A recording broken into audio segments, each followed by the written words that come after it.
Susanna, hey. Hi. Are we live? I think we are. I think we are. Giving So Tuesday. Woohoo. this is Giving Tuesday, and we thought we'd jump on and have our very first live program show, whatever you want to call it. But we had a little bit of a hitch a little while ago, and it's still going to cause some glitches as we go. I have this feeling that our office lost power, so we are currently working on a hotspot from James' phone in the hallway and hoping everything goes smoothly. But if we have any delays or glitches in our speaking or any of that, that would be why.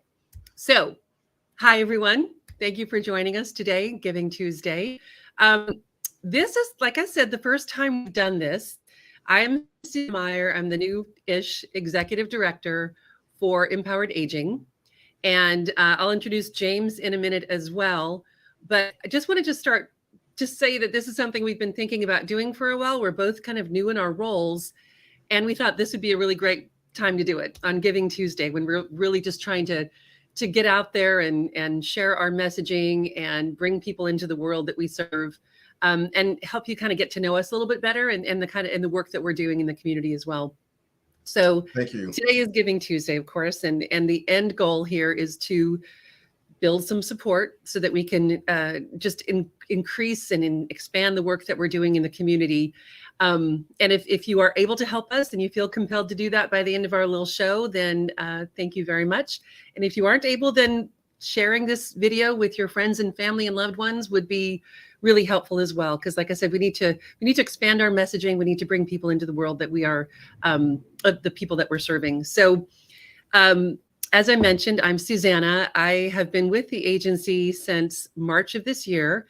I actually came on as the director of programs, kind of in an interim role. And our previous executive director, Nicole Howell, left. She's currently in DC doing amazing policy work on a national level.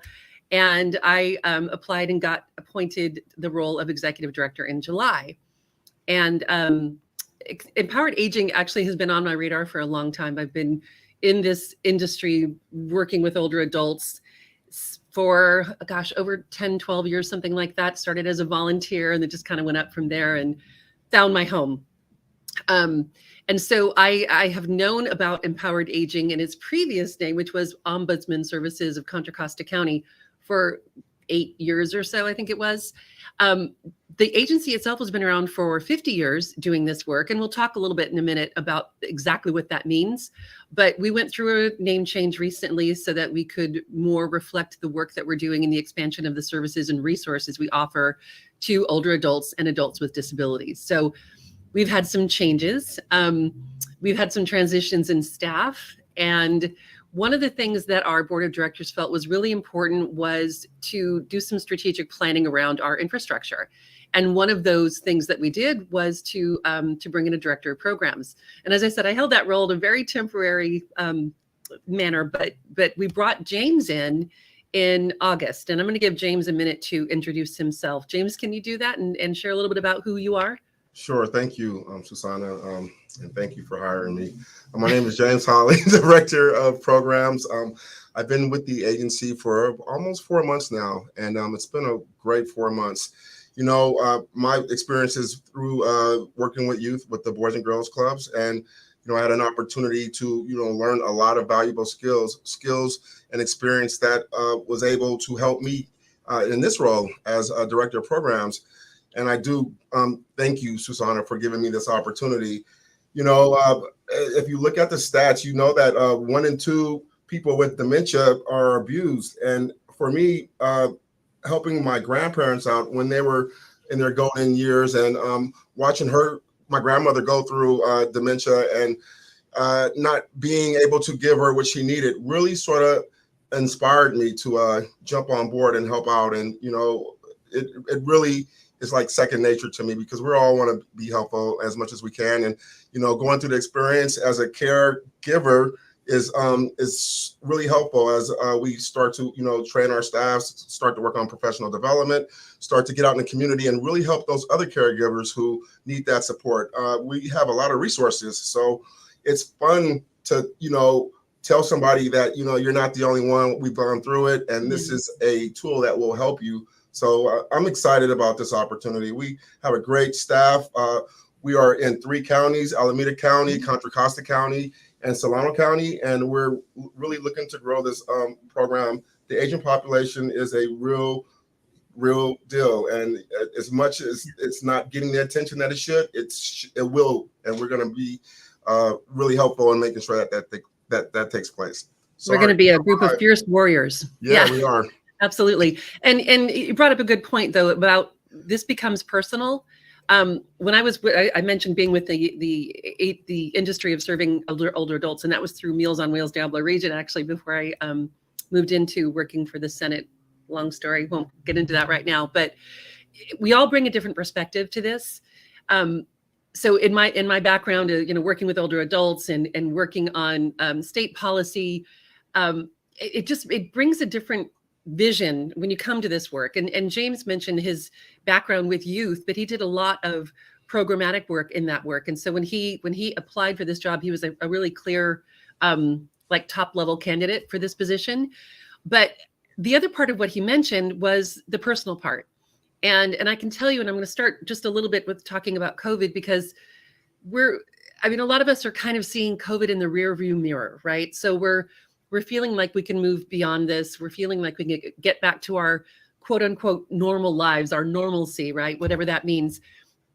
But Empowered Aging, of all the nonprofits that I know of working in this industry, we were serving the people that got lost, that were lost in the shuffle. Some of them who lost their lives. We were in the facilities, and our colleagues and our partners and the people that we served, the residents that our staff, directly worked with, were often lost. And it's a hard thing to talk about, honestly, because I don't think a lot of us who've gone through this will ever truly get over that direct impact that we felt from COVID.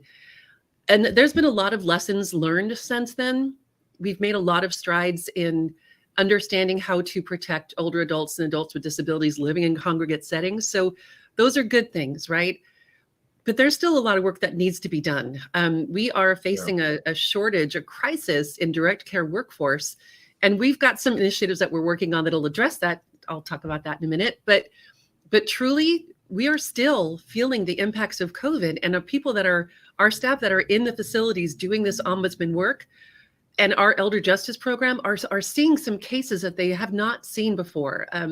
More severe cases of neglect, more complex cases of abuse. Financial and physical. Exactly. So these are things that are not always comfortable to talk about, but I think I need to share too what an ombudsman actually does.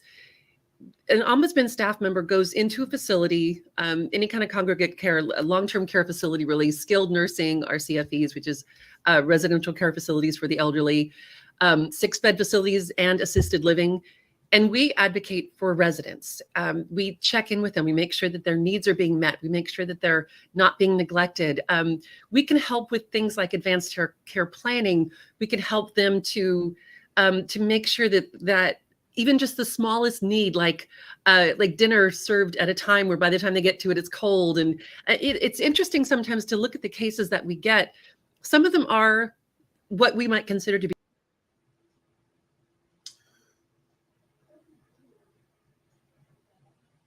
So I don't know if Susanna is still with us, but I am going to keep it going until she gets back. Oh, am I back? You're back. I was just getting ready to get started. Yeah, and I'm glad I already mentioned.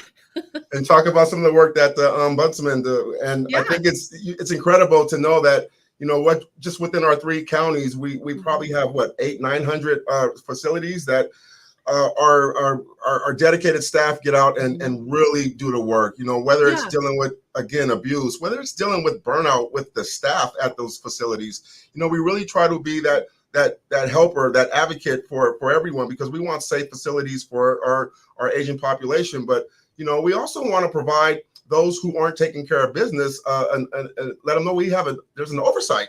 We're looking, because we're not hoping to find things bad. We want to find things going great. But if things aren't right and we have clients who aren't feeling supported, we want to be sure that we do the right communication with our partners to be sure that they get what they need.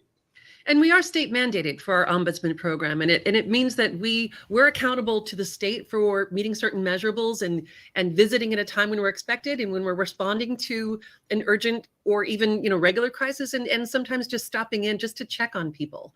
And I think that's the beauty of that, is that it's the work that our ombudsman staff are doing. It's very person-centered. Every case, if you want to call it that, is going to be different, and it can be any level of just feeling neglected and isolated and alone to actually trying to address a significant case of abuse, which obviously is going to take a different kind of an approach and is very challenging. But I want to talk a little bit about some of the other work that we're doing too, because we were built on the ombudsman program. This is the work that we've been doing for 50 plus years. So our staff in this area, they are the best advocates you could ever meet. And James and I have both learned a lot from all of them in the time that we've been here.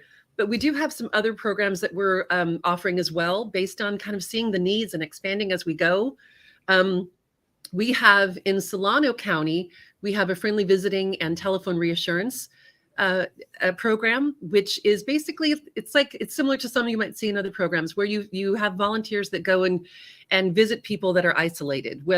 This does not specifically only apply to people in facilities. It can be people living in their own homes as well.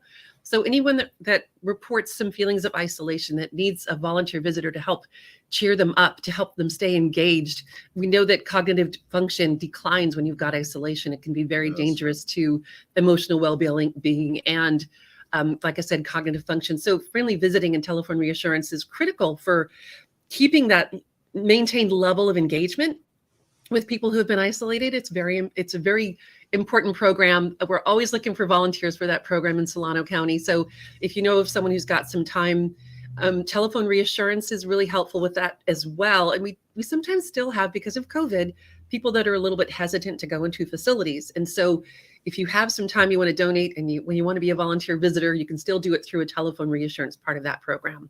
60% of the long-term care residents do not receive visits. So just a phone call to hear a story would be super helpful. Yeah, it's a beautiful thing. It's actually how I started my career, working with older adults, the friendly visiting program. And I am absolutely, as our staff is, committed to trying to help as many people as we can in this area. Another program that we've got specific to Solano County is our Elder Justice program. And we have staff that, in part, like we have a monthly multidisciplinary team meeting, and that meeting brings together stakeholders, collaborators, partners, experts in the fields of elder abuse that review cases on a monthly basis and then work together to address whatever the needs are of the person that they're reviewing. And so our staff hosts those meetings. Our staff helps older adults and adults with disabilities that are going through a court case to really understand the impacts of what it is that they're going to face when they're in court. For example, if they're processing a restraining order, for example. So that program it has state funding from Cal OES. It also has federal funding. We're one of 10 programs nationally that received that grant. And it's it's good work. It can be very challenging. Our staff is very dedicated in this area, but it's definitely challenging.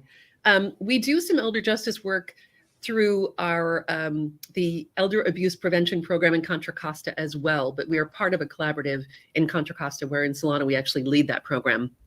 So one of the things I want to talk about too, that I mentioned very briefly before, the crisis that we're seeing when it comes to direct care workforce on a state and a national level at this point. We don't have enough people to care for our people in need, people who are disabled, people who are older, whether they're living at home, whether they're in a smaller group setting. We don't have enough staff to take care of these people. So our healthcare career pathways is a partnership that is between Empowered Aging and Opportunity Junction, which is a nonprofit that serves people that have been facing barriers to employment and career paths, and Mount Diablo Adult Education. This partnership, initially funded through the John Muir Community Health Fund and now funded through a grant from the state, it is a CNA training program, Certified Nursing Assistant program, that offers training and certification for people to get into that field. And we're talking about people that have, like I said, faced barriers to finding really good, solid employment and a good career path. Yeah. And so it often leads to people becoming RNs and LVNs, that kind of thing. But in the short term, we're directly working on trying to improve the numbers, increase the numbers for our direct care workforce. And we have skilled nursing facilities that allow us to come in and do on-the-job training. And then by the end of the training process, a lot of these skilled nursing facilities turn around and want to hire the students. So it's a beautiful program. It's actually been recognized by the governor as part of the master plan for aging as a pilot program. And so our previous executive director, Nicole, has actually been working in the background, helping us to establish a statewide expansion, which is extremely exciting. I'm happy to talk about that with anyone if they want to call and ask questions about that. That's a good program. And you got to talk about the MSW program. Sure, yeah, please do. So we have an opportunity to work with some of the local universities. And Susanna, how many years has the program been running? Ooh, that's a good question. It hasn't been more than a few at this point. I can't recall how many cohorts we've had. So we bring in a cohort once or twice a year, and they are interns who come in and actually become certified ombudsmen, and they do a rigorous training program, and they earn college credits, but they're also a super help to us around getting some of this work done with the visits, and then just helping out with outreach and other services. And it's a great program. We have a great director of that program, Diane, who is doing a good job with the recruitment. She has very good relationships with some of the local universities. And if students are interested and want to learn more about just the aging population, I think this is a great, safe way to, learn, get some valuable experiences, but also get college credits. Thanks, James. We've actually had some really great stories come out of that. I can give you an example of one. We had an intern that was visiting and checking in on a resident of a facility in, I think it was Richmond. We may have lost Susanna again, so I'm sure she was going to tell a story about a intern who did some work in Richmond, who probably did an excellent job supporting that client. And my goodness, this is the first time we ever choose to go live like this, and this is when we have this power outage that just impacts the entire flow of the meeting. So I was continuing to tell a story about the great intern in Richmond. So you want to finish it? Yeah, this intern was interacting with a resident who was really having trouble because they were isolated.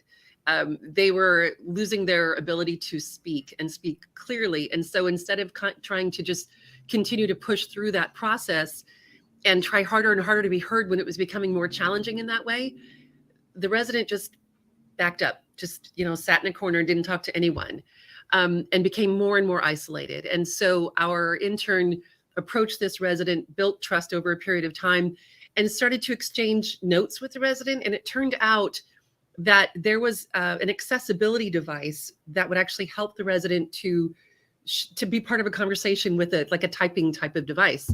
And so the intern reached out to the manufacturer and made this happen and got the person connected. That person is no longer isolated. And it's a small story, but it just goes to show the impact is so much more than you think about when you think about what an ombudsman does. And I hope one of the things we're doing today is helping people to understand what it means to be an ombudsman, first of all, and all of the different components that go into it. And yeah. James mentioned earlier a personal story, and I have one myself, and it's pretty fresh for me. My father was recently, I hate to say admitted, he was put into a memory care facility in New Hampshire. And my siblings and I are all on the West Coast, and I'm seeing things from a different angle right now. And I'm seeing the things that he's going through, and the fact that if he doesn't have that regular connection, if we can't get to on a regular basis to Zoom or chat or whatever, that we're going to have trouble with his cognitive function declining even faster. And I actually called the ombudsman agency out there, and I called a friendly visiting agency out there, and it was like, can you help? What can we do? And because we need people, we need engagement, and yeah. Everyone needs that. Everyone needs that touch of another person. I think we're going to take a little bit of a break right now and show a video about a robotic pets initiative. And I'll tell you a little bit about that once we're done. But it's something, it's just one more direction that we've been able to take to bring engagement to people we serve. Get engagement going. Yeah. Nearly one-fourth of we're adults going to aged have 65 and older are person considered Susie, who's socially going to isolated cue up and that face a video. 50% increased risk of dementia and other serious conditions. Thanks to a new partnership with the California Department of Aging State Long-Term Care Ombudsman, we have distributed over 60 robotic pets through Alameda and Solano counties to combat loneliness and social isolation and to support those who are living with cognitive impairments.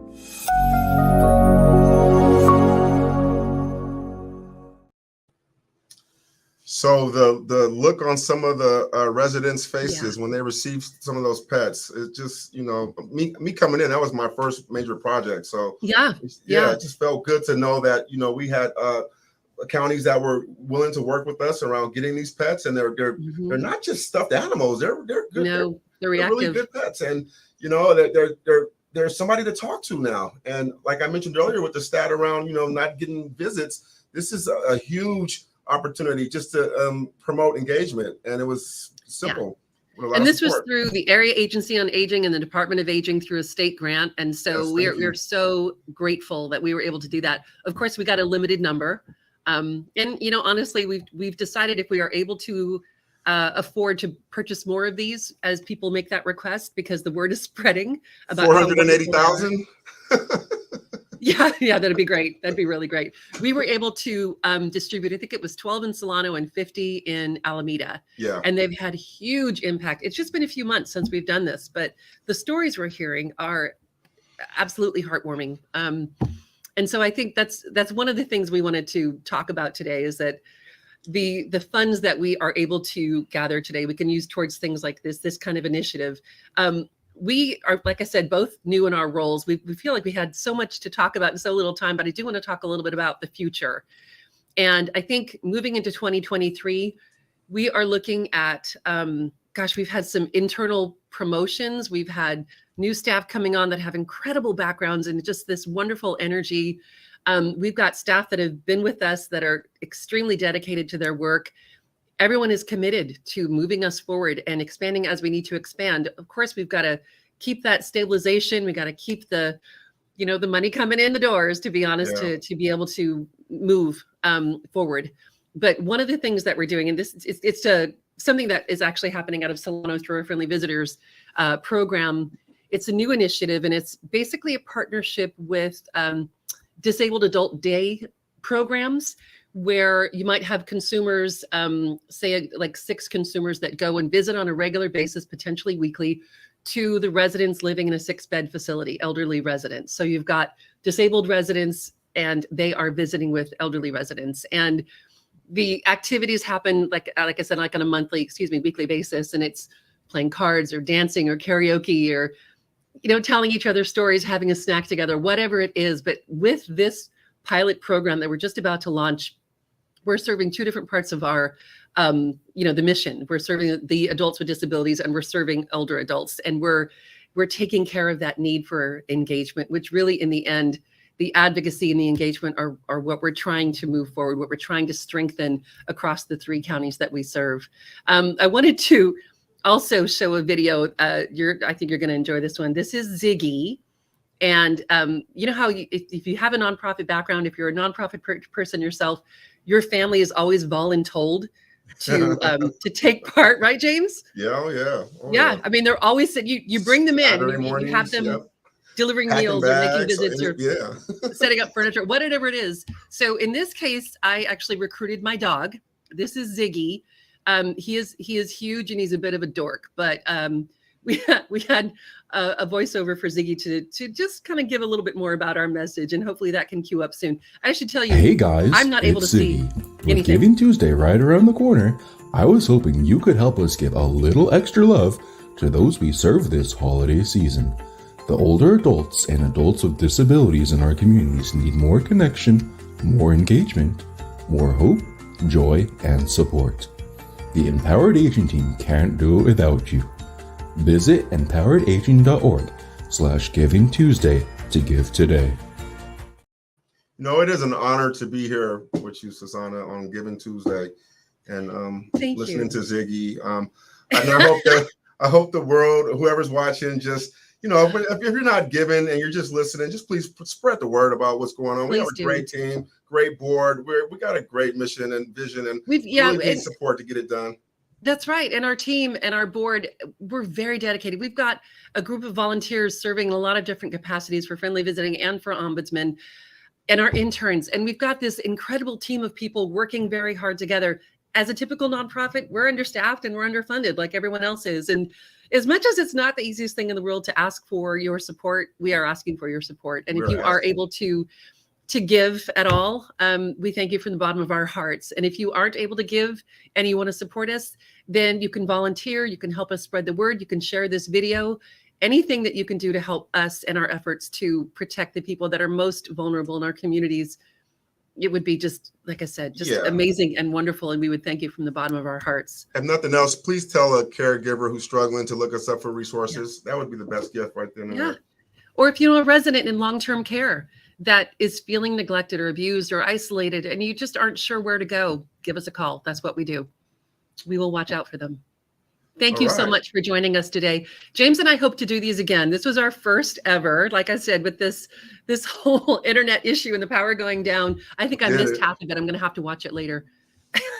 Should we will see you again. Should we sing on our way out or tell a joke You or can something? take that away, James. No. Thank you.